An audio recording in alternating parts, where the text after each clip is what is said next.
السلام عليكم ورحمة الله وبركاته. وعليكم السلام ورحمة الله وبركاته. بسم الله الرحمن الرحيم.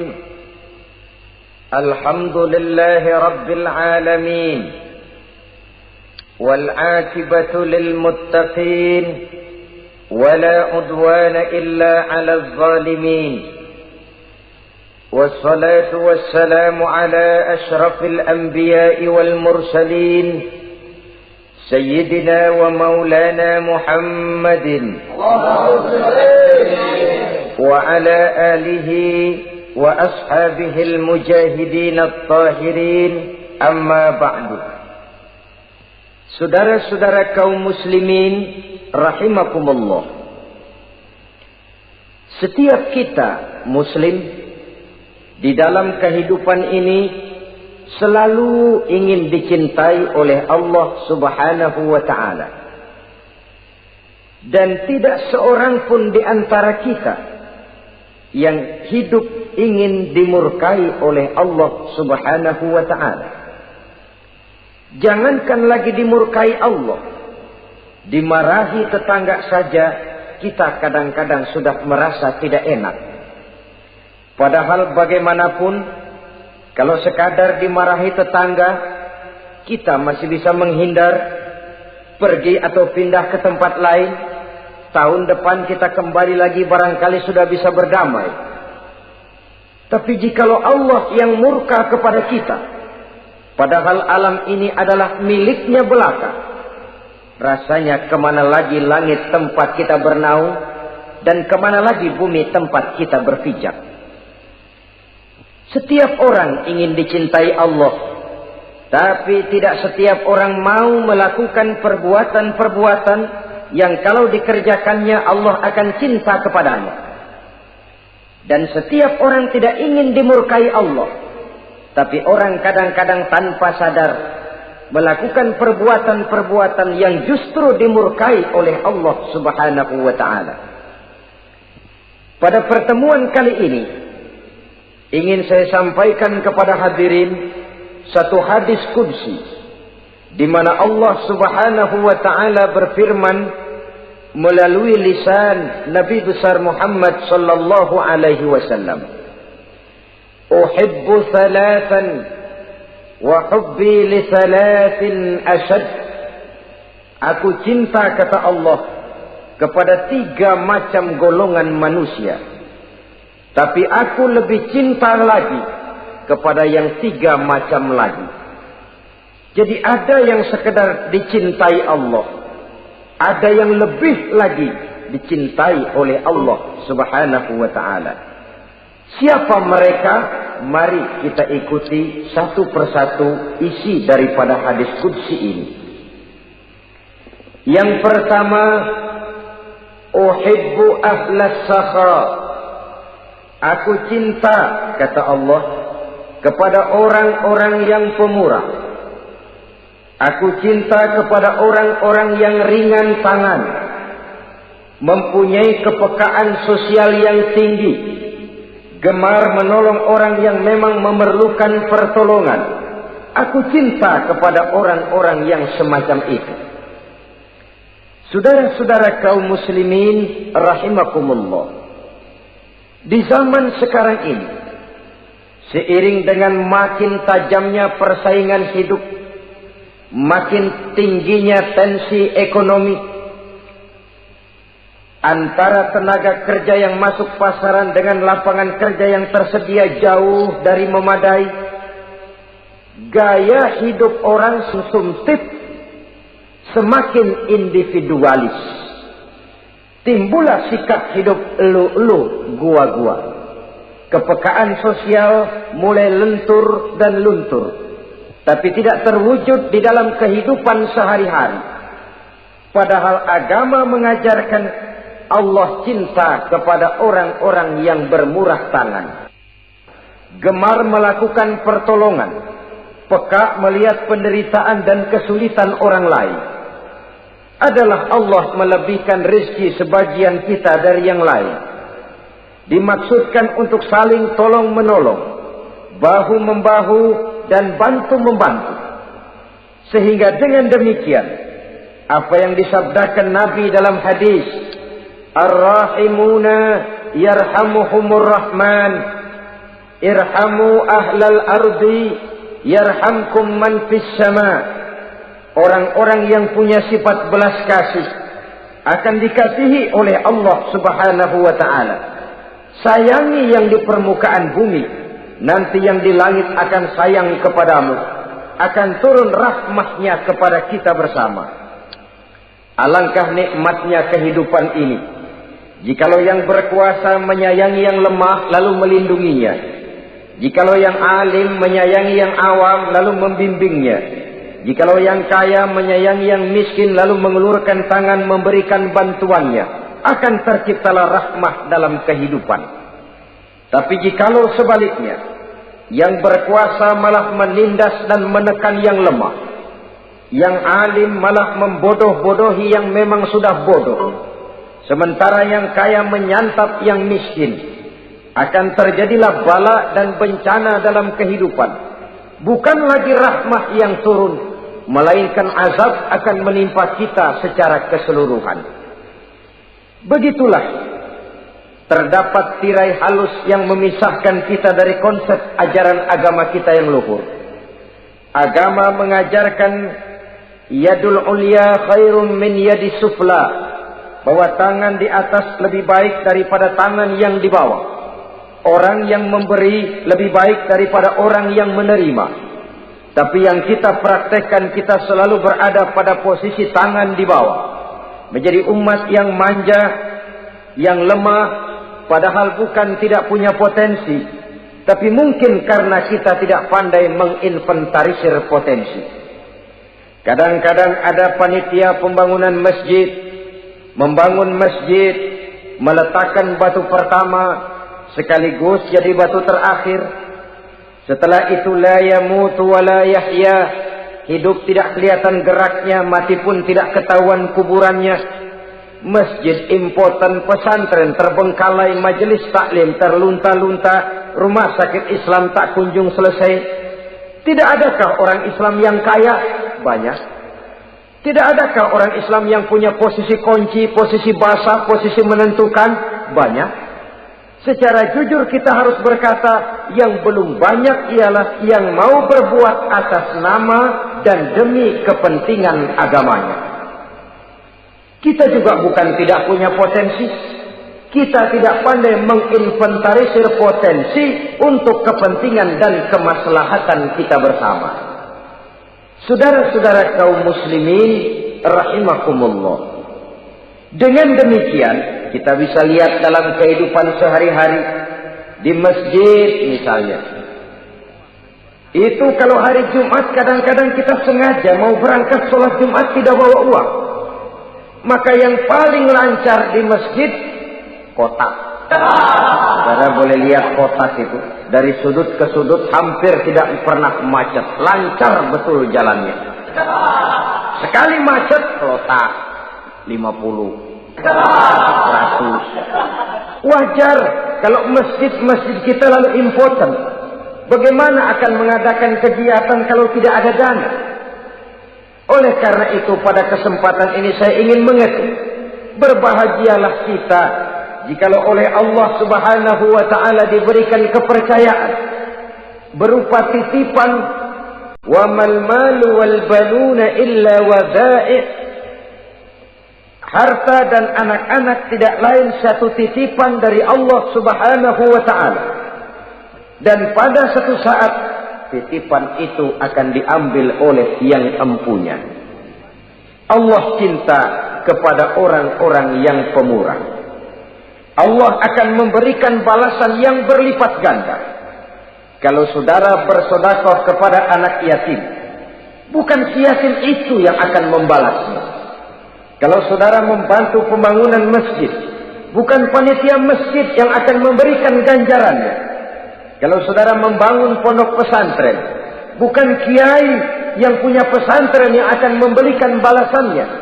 Allah Subhanahu wa ta'ala melalui jalan yang tidak kita sangka-sangka melalui jalan yang dalam istilah Quran disebut min haitsu la yahtasib, melalui jalan yang tidak pernah kita hitung, kita sangka sama sekali. Jalan gaib yang hanya Allah saja yang maha tahu. Sebaliknya, wa hubbi lil faqir as-sakhi asad, kata Allah. Aku cinta kepada orang-orang yang pemurah, tapi aku lebih cinta lagi kepada orang-orang miskin yang pemurah. Orang kaya pemurah, Allah cinta. Orang miskin pemurah, Allah lebih cinta. Kenapa? Kalau orang kaya sodakoh 5.000 rupiah misalnya, orang miskin pun sodakoh 5.000 rupiah, sama jumlahnya, sama ikhlasnya, sama halalnya, tapi besarnya, pahala lebih besar sodakoh si miskin yang 5.000 rupiah itu ketimbang si kaya yang juga 5.000 rupiah. Kenapa maka demikian? Oh, buat orang kaya uang 5.000 apalah artinya. Tapi buat si miskin, untuk jumlah 5.000 itu dia harus peras keringat, banting tulang, pergi pagi, pulang sore, kaki jadi kepala, kepala jadi kaki. Tapi kok dia berani bersodakoh sejumlah sodakohnya orang kaya. Ini yang dinilai oleh Allah subhanahu wa ta'ala. Saudara-saudara kaum muslimin rahimakumullah. Sifat inilah yang dahulu dicontohkan oleh baginda Rasul. Bahkan apa yang beliau sedekahkan kepada orang lain biasanya adalah sesuatu yang lebih baik dari apa yang beliau pakai sendiri. Watak ini yang diikuti oleh generasi sahabat. Kita ambil contoh ketika terjadi perang Tabuk misalnya. Datanglah Sayyidina Abu Bakar Siddiq, membawa seluruh harta bendanya disumbangkan di jalan Allah. Melihat ini Nabi bertanya, hal tarakta li ahlika syai'an ya Abu Bakar? Wahai Abu Bakar, begini banyak harta yang kau infakkan fi sabilillah ini, apakah buat keluargamu sudah kau tinggalkan? Sayyidina Abu Bakar dengan tegak menjawab, taraktu lahumullaha wa rasulahu. Sudah, saya tinggalkan mereka Allah dan Rasulnya. Saya tinggalkan mereka keyakinan, akidah, iman, bahwa kalau kami menolong Allah, menolong agama, Allah akan menolong kami. Bahwa kami tidak akan jadi melarat karena memperjuangkan agama. Bahwa kami tidak akan jatuh miskin kalau harta ini kami belanjakan di jalan Allah. Kami tinggalkan keyakinan itu kepada anak-anak dan istri di rumah. Sementara harta yang ada seluruhnya kami bawa kemari. Keyakinan yang dimiliki oleh Sayyidina Abu Bakar Siddiq di zaman sekarang ini sudah merupakan keyakinan yang sangat langka. Kita belum yakin benar akan kebenaran janji Allah. Sehingga dengan demikian timbullah keraguan-raguan. Apa iya kalau saya belanjakan uang ini di jalan Allah akan ada balasannya? Apa iya kalau uang ini saya gunakan untuk melaksanakan ibadah akan datang balasannya? Padahal dalam hadis kursi Allah menjanjikan, ana inda zanni abdi bi. Aku ini, kata Allah, bagaimana menurut persangkaan hambaku saja kepadaku.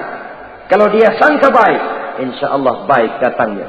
Kalau dia sangka tidak, aku bagaimana menurut sangka hambaku kepadaku. Itulah sebabnya dalam segala hal kita harus husnuzan, berbaik sangka kepada Allah subhanahu wa ta'ala. Saudara-saudara kaum muslimin rahimakumullah, inilah golongan pertama kekasih Allah, orang-orang yang dicintai Allah, orang-orang yang pemurah, yang sadar bahwa harta hanya sekadar titipan dari Allah subhanahu wa ta'ala. Dan harta menurut Nabi, apabila sudah kita belanjakan di jalan Allah, dia akan berkata, pertama, kuntu qalilatan fakassartani, jumlahku sebenarnya sedikit, tapi lantaran engkau sedekahkan aku, engkau belanjakan aku di jalan Allah, maka jumlahku jadi banyak. Kau sedekah 1000, dibalas 7000, dikali 10, dikali 100, masih ditambah wallahu yudha'ifu liman yasha. Allah melipat gandakan pahala kebajikan dari orang-orang yang dikehendakinya. Yang kedua, harta itu akan bicara lagi. Kuntu faniyatan fa'abqaitani. Aku ini sebenarnya fana, tidak kekal, berubah, relatif dan temporer, sirna oleh pergeseran masa dan pertukaran waktu. Tapi lantaran engkau sedekahkan aku, engkau belanjakan aku di jalan Allah, maka nilaiku jadi kekal, akan mendampingi engkau sampai di hadratullah azza wa jalla di akhirat nanti. Jadi harta yang kita tumpuk-tumpuk, yang kita sangka akan mengekalkan kita sampai tidak akan miskin 7 keturunan, dengan segala macam cara kita tempuh, dia bukan harta yang kekal. Yang kekal yang kita belanjakan di jalan Allah subhanahu wa ta'ala. Itu milik kita yang benar-benar akan kita nikmati. Yang ketiga, harta itu akan berkata lagi, kunta harisi fal'ana sirtu harisaka. Dahulu kamulah yang menjaga saya, tapi sekarang setelah saya sedekahkan, setelah engkau sedekahkan aku, setelah engkau belanjakan aku di jalan Allah, bukan engkau lagi yang jaga aku, kata si harta, akulah yang akan menjagamu. Di dunia orang yang rajin sedekah, sedekahnya itu menolak bala, terhindar dari segala bencana dan musibah. Sementara di akhirat, sedekahnya itu akan menjadi dinding yang menjaga dia dari jilatan api neraka. Demikian harta yang sudah kita infakkan, kita belanjakan, kita sedekahkan di jalan Allah itu akan menjadi pejangga kita. Sehingga Nabi menyatakan, inna sadaqatal mar'il muslim tazidu fil umri wa tadfa'u mitatas su'i. Sesungguhnya sedekahnya seorang mukmin dapat menambah umur panjang dan menyelamatkan seseorang dari mati secara su'ul khatimah. Marilah kita melihat bahwa agama ini memerlukan kita, bahwa umat ini mengharapkan pengorbanan kita. Dengan segala kemampuan yang ada pada diri kita, mari kita menyadari bahwa harta kita yang benar-benar milik kita, sesungguhnya yang sudah kita belanjakan di jalan Allah subhanahu wa ta'ala. Saudara-saudara kaum muslimin rahimakumullah, inilah golongan pertama. Golongan yang kedua yang dicintai oleh Allah subhanahu wa ta'ala, uhibbul mutawadhi'in. Aku cinta, kata Allah, kepada orang-orang yang rendah hati, orang-orang yang membawa ilmu padi, makin berisi makin merunduk, makin di puncak makin sadar akan kelemahan dan keterbatasannya. Aku cinta kepada orang-orang yang rendah hati. Adalah satu sifat dari Rasulullah sallallahu alaihi wasallam yang diriwayatkan oleh Imam Abu Ja'far Al-Barzanji misalnya dalam rawi Barzanjinya, wa kana sallallahu alaihi wasallam syadidal haya'i wat tawadhu. Adalah Rasulullah sallallahu alaihi wasallam seorang yang sangat pemalu dan sangat rendah hati. Tawadhu, tidak melonjak menjadi angkuh dan sombong. Walaupun beliau adalah asraful anbiya wal mursalin, nabi dan rasul termulia, imamul muttaqin, imamnya orang-orang yang bertakwa, rahmatan lil alamin, diutus sebagai rahmah bagi seluruh alam. Tapi tawaduknya demikian luar biasa. Ketika beliau terusir dari Mekah, kita bisa membayangkan meninggalkan kampung halaman, meninggalkan keluarga yang berbeda akidah, hijrah ke Madinah. Tapi pada lain kesempatan, ketika beliau dengan bala tentaranya masuk ke kota Mekah, dan orang-orang kafir Quraisy yang kita kenal dalam peristiwa Fathu Makkah itu, gentar hati mereka, sembunyi di dalam rumahnya masing-masing. Mereka masih ingat beberapa tahun yang silam, Dikala Nabi Muhammad dan para sahabatnya dikejar-kejar, terusir dari Mekah, hijrah ke Madinah. Sekarang Rasul kembali ke Mekah dengan segala keperkasaan bala tentaranya. Mereka berpikir, andai kata Muhammad mau saja membalas dendam, habis kita ini, habis, tidak akan tersisa.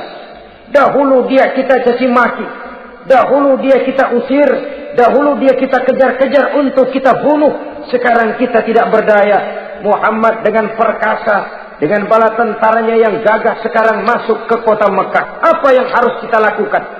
Mereka menunggu dan menunggu. Dan Nabi dengan gagah masuk ke kota Mekah bersama bala tentaranya. Apa ucapan yang pertama beliau lontarkan? Pembalasan dendam? Tidak. Mencari orang-orang yang dulu mengejar, memusuhi, mengancam akan membunuhnya? Tidak. Beliau tidak teriak-teriak, mana itu Abu Jahal, mana itu Abu Lahab, mana itu Abu Sufyan, mana itu dulu orang-orang yang memusuhi saya dan sahabat saya, ayo keluar kalau berani, ha? Tidak. Pidato ucapan pertama yang keluar dari bibir yang mulia itu sungguh di luar perkiraan kufar Quraisy. Apa jawab Nabi?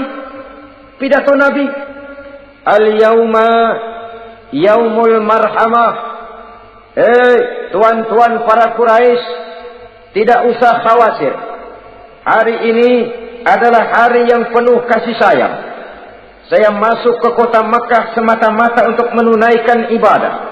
Tidak akan ada balas dendam. Tidak akan ada pertumpahan darah. Siapa yang masuk ke Masjidil Haram dia aman. Siapa yang masuk ke Masjidil Haram dia tenang, tidak akan diganggu barang sedikit pun. Bersih hatinya dari balas dendam. Tidak ada watak untuk menunjukkan kepongahan pada beliau berada di puncak kejayaan. Tidak. Ini yang disebut syadidul haya wat tawadhu. Sangat rendah hati. Tidak melonjak menjadi angkuh dan sombong lantaran keberhasilan yang pernah dicapainya. Uhibbul mutawadhi'in. Aku cinta kepada orang-orang yang rendah hati. Makin berkuasa, makin rendah hati. Makin berilmu, makin rendah hati. Makin kaya, makin tawadhu. Wa hubbi lil ghaniyil mutawadhi ashad. Tetapi kata Allah, aku lebih cinta lagi kepada orang-orang kaya yang rendah hati. Orang miskin tidak sombong, Allah cinta. Orang kaya tidak sombong, Allah lebih cinta. Sebabnya apa? Rasa-rasanya kalau ada orang miskin tidak sombong, memang sudah harusnya. Tapi kalau ada orang kaya, apa saja dia punya.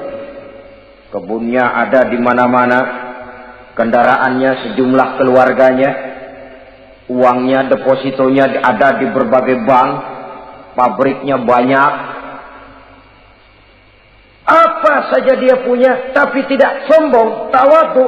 Ini yang lebih dicintai oleh Allah Subhanahu wa ta'ala. Saudara-saudara kaum muslimin rahimakumullah. Oleh karenanya, hadis qudsi ini menanamkan kesadaran kepada kita bersama bahwa yang pantas untuk sombong hakikatnya cuma Allah saja. Itu sebabnya salah satu asmaul husna Allah disebut al-mutakabbir. Kalau Allah sombong, wajar, karena memang tidak ada Tuhan lain selain Allah. Alam dan seluruh isinya adalah miliknya belaka. Tidak ada satupun yang bisa mengklaim. Al-mutakabbir huwa Allah. Yang pantas sombong hanya Allah Subhanahu wa ta'ala. Saudara-saudara kaum muslimin rahimakumullah. Yang ketiga, orang yang dicintai oleh Allah Subhanahu wa ta'ala, uhibbut taibin. Aku cinta kepada orang-orang yang bertaubat. Kepada orang-orang yang apabila berbuat kesalahan, dia segera sadar. Dijadikannya kesalahan itu sebagai satu pelajaran untuk tidak diulanginya lagi pada masa yang akan datang. Adalah lebih baik kita mulai dari kertas yang kelabu, hitam sekalipun. kalau akhirnya akan menjadi lembaran-lembaran yang putih. Ketimbang kita mulai dengan lembaran yang putih, kalau akan ditutup dengan lembaran-lembaran hitam noda yang tidak berhapus. Allah Subhanahu wa ta'ala Maha Pengampun, Pengasih dan Penyayang. Ia akan memaafkan segala perbuatan yang bersifat salah dari hamba-hambanya, asalkan tidak diulanginya lagi.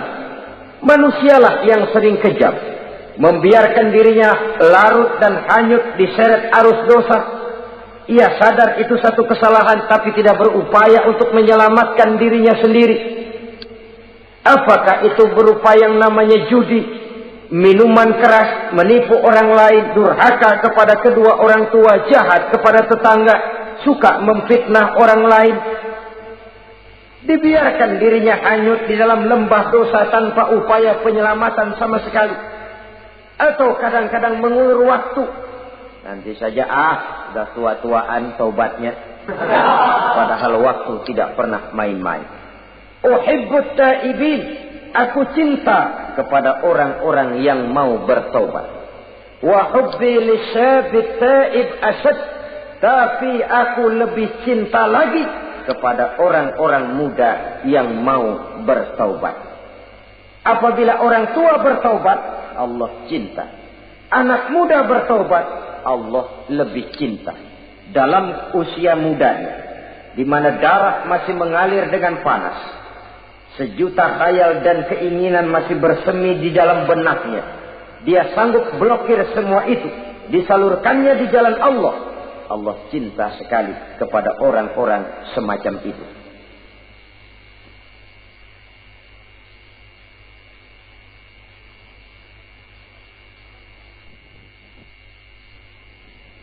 Saudara-saudara kaum muslimin rahimakumullah.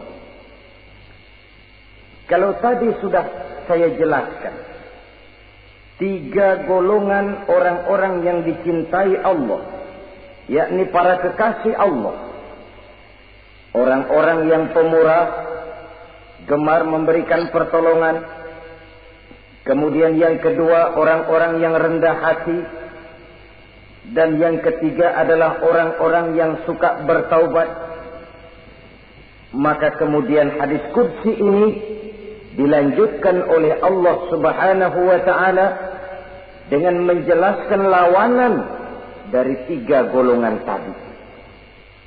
Kalau 3 golongan tadi adalah orang-orang yang dicintai Allah, maka 3 golongan yang berikutnya adalah mereka yang dibenci, dimurkai oleh Allah Subhanahu wa ta'ala. Siapa mereka? Jumlahnya juga 3, lawanan dari yang 3 tadi pertama. Yang pertama, saudara-saudara, abghadul bukhala, aku benci, kata Allah, kepada orang-orang yang bakhil, orang yang kikir, orang yang diberikan amanah berupa harta, lalu tidak tersentuh hatinya melihat kesulitan dan penderitaan orang lain. Tetangganya meratap dan merintih kelaparan, sementara ia dengan tenang berpangku tangan, padahal ada kelebihan rizkinya. Ia tahu kesulitan orang lain, tapi ia tidak berusaha mengulurkan tangan memberikan bantuan. Kenapa seseorang bisa terjebak ke dalam penyakit bakhil bin kikir alias pelit seperti ini? Oleh karena harta benda dunia itu sudah berakar kuat di hatinya. Tidak mau lepas lagi ia dari sana. Tidak mau berpisah ia dengan harta itu walau sedikit jua pun. Dan memang para ulama sufi mengajarkan, orang kaya itu ada 2. Ada orang kaya hakiki, ada orang kaya majazi. Orang kaya hakiki, orang kaya sebenarnya adalah orang yang kaya hatinya. Luas cakrawala pandangannya, terbentang nuansanya, tidak cuplik melihat karunia yang diberikan Allah dalam kehidupan ini. Orang yang kaya hati, inilah orang kaya hakiki. Adapun orang kaya majazi adalah orang yang banyak hartanya tapi miskin hatinya. Hidupnya sudah melimpah tapi ia selalu merasa kurang, maka ia tidak pernah cukup. Posisinya sudah kaya tapi ia masih merasa miskin, maka ia pun selalu miskin. Imam Ghazali rahimahullah memberikan contoh yang indah. Perjalanan hidup manusia sama dengan naik kapal laut yang besar menuju pulau bernama akhirat, mencapai pantai surga bahagia. Kapal ini akan singgah di satu pulau bernama dunia. Para penumpang diperbolehkan turun, tapi sebelumnya diingatkan lebih dahulu bahwa ini cuma sekedar tempat transit. Di dunia, di pulau yang bernama dunia, para penumpang boleh mengambil apa yang memang diperlukan untuk bekal dalam perjalanan. Tapi jangan lupa bahwa kapal akan melanjutkan perjalanan menuju kepulauan akhirat yang kekal dan abadi.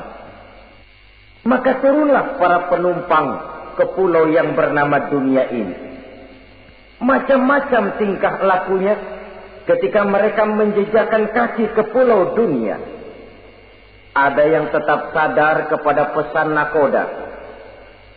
Dia turun ke pulau yang bernama dunia, yang hijau, ranau, indah, memikat, mempedaya, mempesona. Tapi ia tetap sadar, ini cuma tempat transit. Ini cuma tempat persinggahan sementara. Bukan ini tempat yang akan saya tuju. Kapal akan segera berangkat. Saya harus bersiap-siap. Diambilnya apa yang diperbolehkan di pulau bernama dunia sebagai bekal menuju perjalanan akhirat. Dan setelah itu dia segera kembali ke kapal untuk melanjutkan perjalanannya. Ada pula penumpang yang lalai. Ketika turun ke pulau bernama dunia ini, ia lupa kepada pesan sang nakoda. Ia terpedaya oleh hijau ranaunya kepulauan dunia. Ia terpikat oleh gemerlapnya kehidupan dunia. Sibuklah seluruh waktunya untuk mengambil segala yang ada di kepulauan dunia ini. Ia menyangka bahwa ia sudah sampai kepada tujuan yang sebenarnya.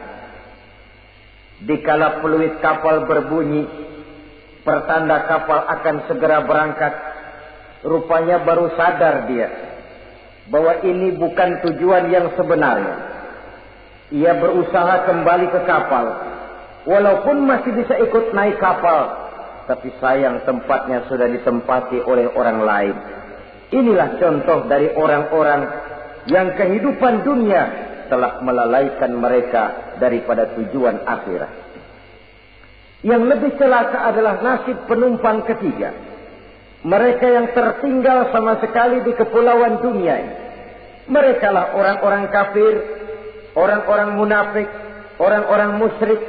Bagi mereka surgalah dunia ini. Bila kehidupan dunia berakhir, berakhir pula lah surganya sampai di situ. Ia menyangka sudah sampai kepada terminal akhir, padahal cuma sekedar halte, tempat di mana kapal singgah sebentar saja untuk melanjutkan perjalanan menuju kepulauan akhirat yang kekal dan abadi.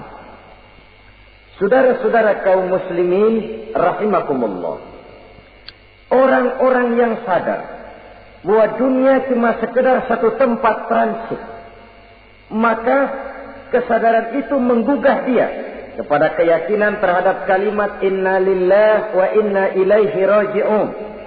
Segalanya datang dari Allah, segalanya akan kembali kepada Allah. Tidak ada yang dibawanya saat ia terlahir ke alam dunia ini. Dan tidak akan ada yang dibawanya kembali saat ia keluar meninggalkan alam dunia ini.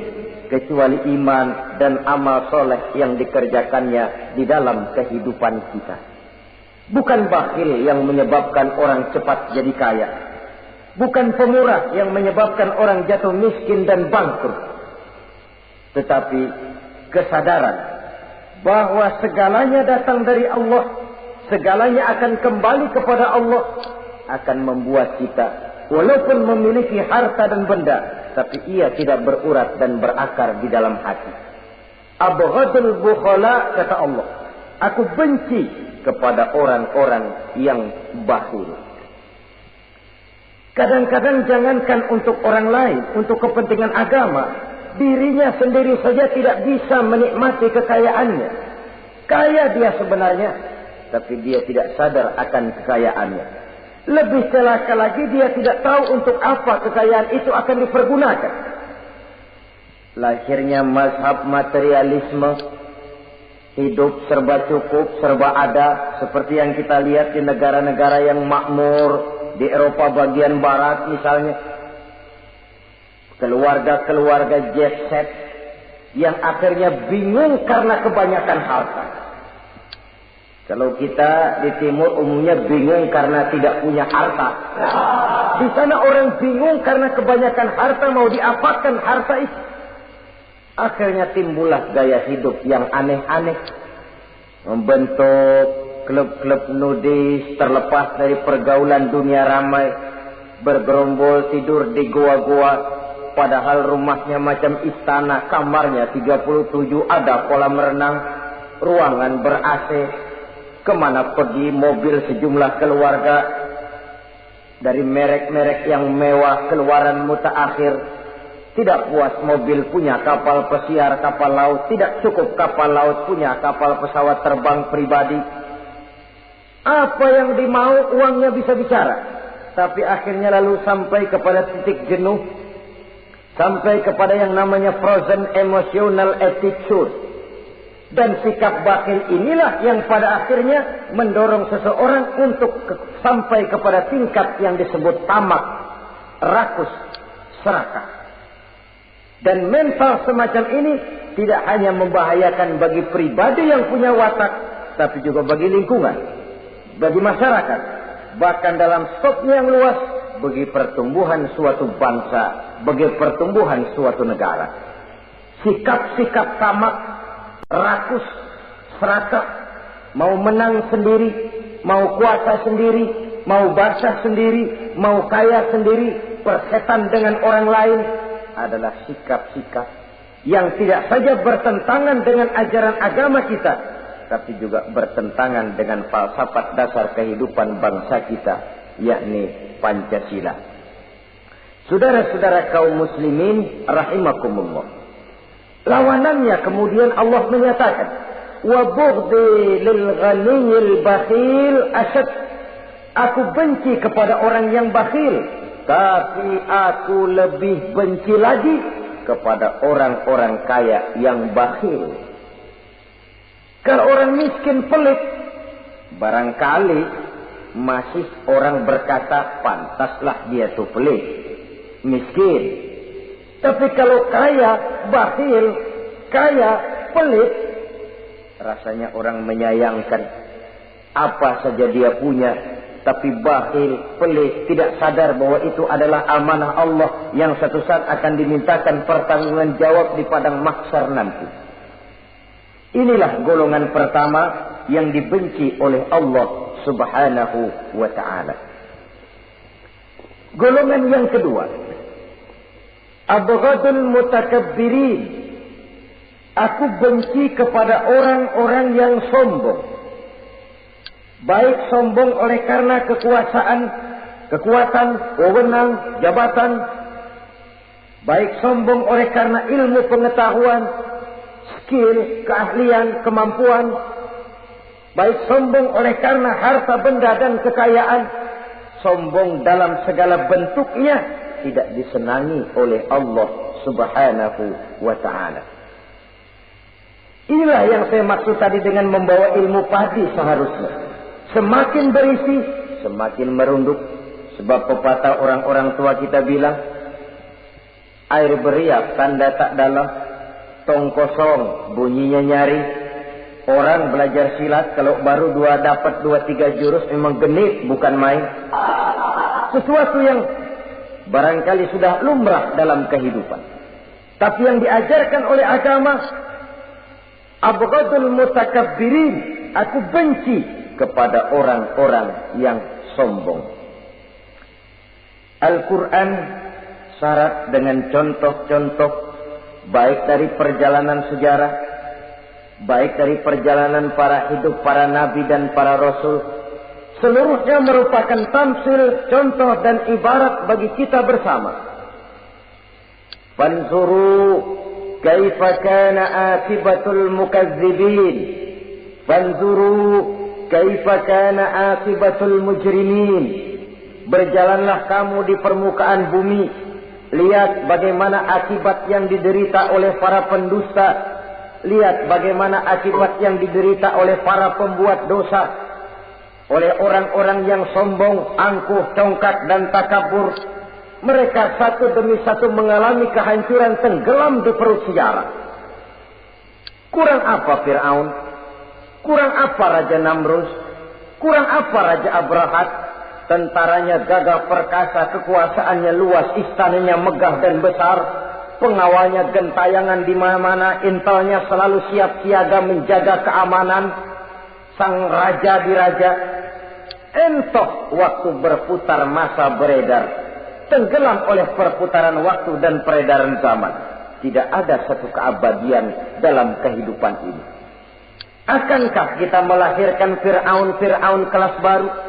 Namrud di zaman modern, Abrahat gaya kini, yang semakin berada di puncak kekuasaan semakin lupa diri dan lupa daratan, menjadi orang yang hanya mau benar sendiri, adil sendiri, makmur sendiri, tidak peduli menari di atas bangkai dan penderitaan orang lain. Akankah kita melahirkan korun gaya baru yang sombong oleh karena harta kekayaan yang berlipat ganda? Ataukah kita akan melahirkan barsisul abid gaya baru yang sombong oleh karena ilmu pengetahuan yang dimilikinya? Marilah kita menyadari al-mutakabbir huwa Allah. Yang pantas, boleh dan sombong, wajar untuk sombong, cuma Allah subhanahu wa ta'ala. Abghadul mutakabbirin, aku benci kepada orang-orang yang sombong.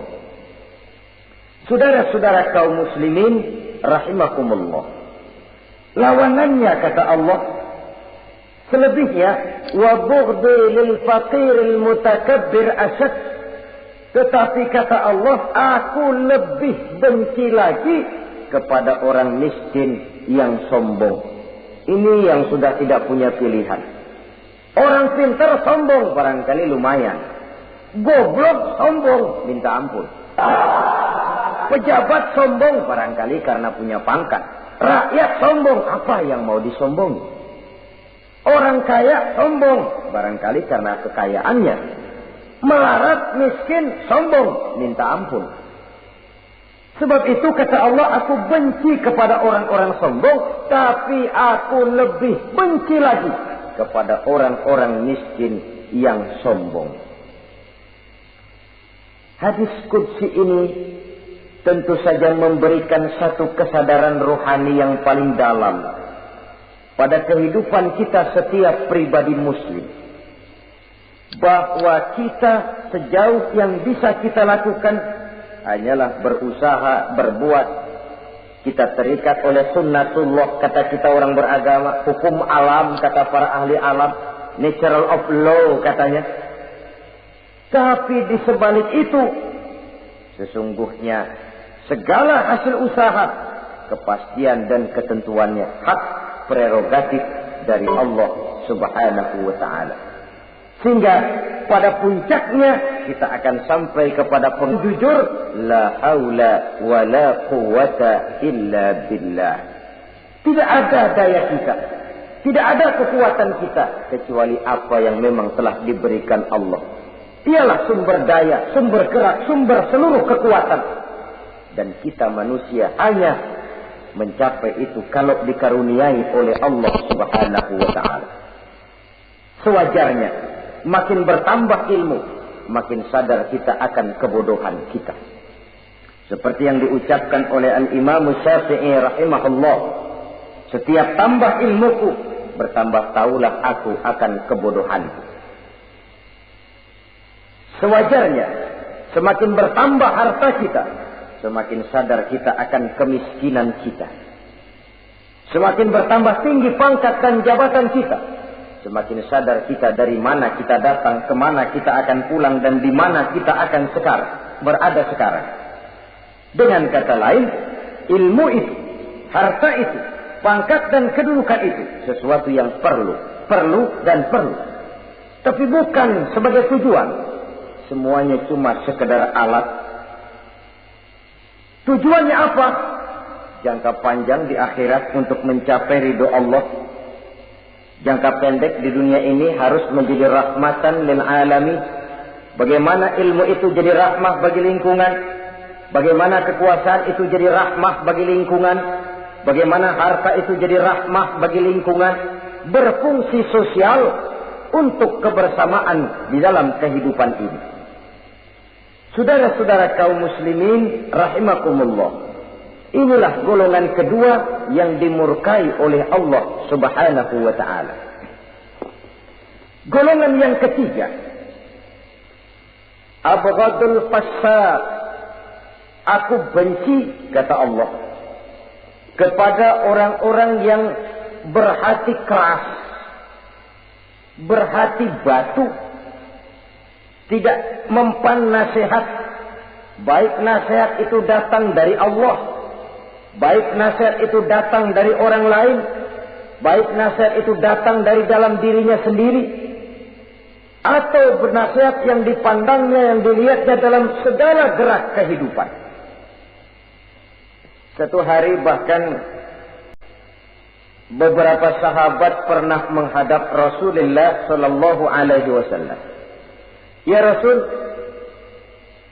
jikalau sekarang ini kami nyaris tidak punya problem, artinya semua problem kami tuntas, sedikit kami bingung, Tuanlah tempat kami bertanya. Kami tidak mengerti hukum, Tuan tempat kami meminta fatwa. Kami ingin mendapat petunjuk, kepada Tuan kami mengadu.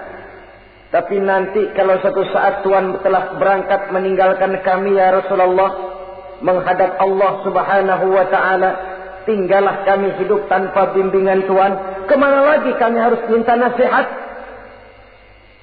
Baginda Rasul senyum, kemudian beliau menjawab, taraktu lakum nasihataini.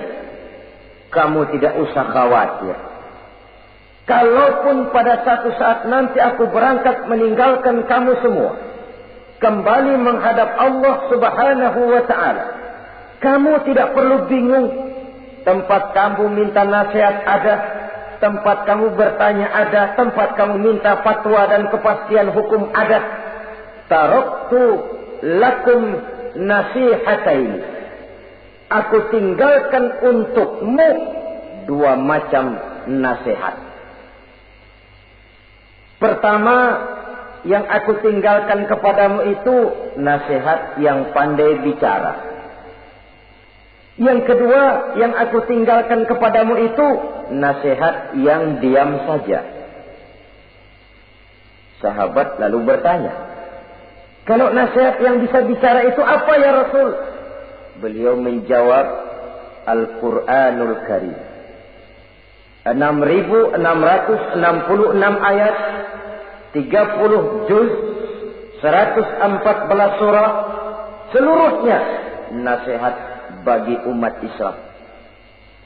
Apapun yang akan kau kerjakan, kemanapun kau akan pergi, bertanyalah kepada Al-Quran, minta nasihatnya.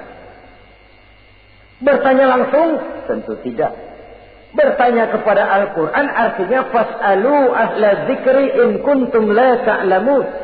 Jikalau kamu memang tidak mengerti, bertanyalah kepada yang mengerti. Yang mengerti Al-Quran tentu tidak lain para ulama, para kiai, para asatidz, guru-guru yang mengasuh kita di majelis ta'lim. Nasihat yang pandai bicara, Al-Quranul Karim. Kemanapun saja kaki akan kita langkahkan, ke arah manapun bumi yang akan kita tuju, mintalah lebih dahulu nasihat Al-Quranul Karim. Usaha apapun yang akan kita lakukan, mintalah nasihat kepadanya. Itu nasihat yang pandai bicara. Lalu sahabat bertanya lagi, kalau nasihat yang diam saja itu apa ya Rasul? Beliau menjawab, nasihat yang diam saja itu maut. Diam saja dia, tidak bicara, tapi pasti datangnya. Dan itu jadi nasihat. Kalau sekarang kau menyolatkan orang lain, apa tidak mungkin besok kau disolatkan orang? Kalau hari ini kau antar jenazah temanmu ke liang lahat, entah tahun depan, bulan depan, minggu depan, entah 5-10 tahun yang akan datang, bukankah kau yang akan diantar ke liang lahat? Kau tengoklah temanmu itu. Matanya masih ada tapi sudah tidak sanggup lagi melihat. Jangankan melihat, digerakkan saja pun sudah tidak bisa. Telinganya belum kemana-mana tapi sudah tidak mampu lagi mendengar. Kakinya masih cukup tapi sudah tidak mampu untuk dipakai berjalan. Tangannya masih ada tapi tidak ada lagi yang bisa dipegangnya. Apa yang kurang kalau sudah demikian? Kau tumpuk harta kekayaan untuk 7 turunan, kau sangka kau tidak akan mati karena itu. Kau ingin selalu berada di puncak padahal hidup ini mendaki dan menurun. Ini seluruhnya merupakan nasihat. Orang yang hatinya keras tidak mempan nasihat yang datang dari Allah, Quran dan maut. Nasihat yang datang dari orang lain.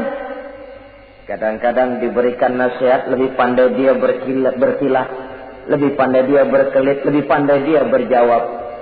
Orang yang memberi nasihat baru bicara 1, dia sudah 10. Nasihat yang datang dari orang lain tidak juga bisa menyentuh hatinya. Atau nasihat yang timbul dari dalam dirinya sendiri. Kulit yang mulai berkerut, uban yang mulai bertabur, gigi yang permisi satu demi satu. Itu kan seluruhnya merupakan nasihat.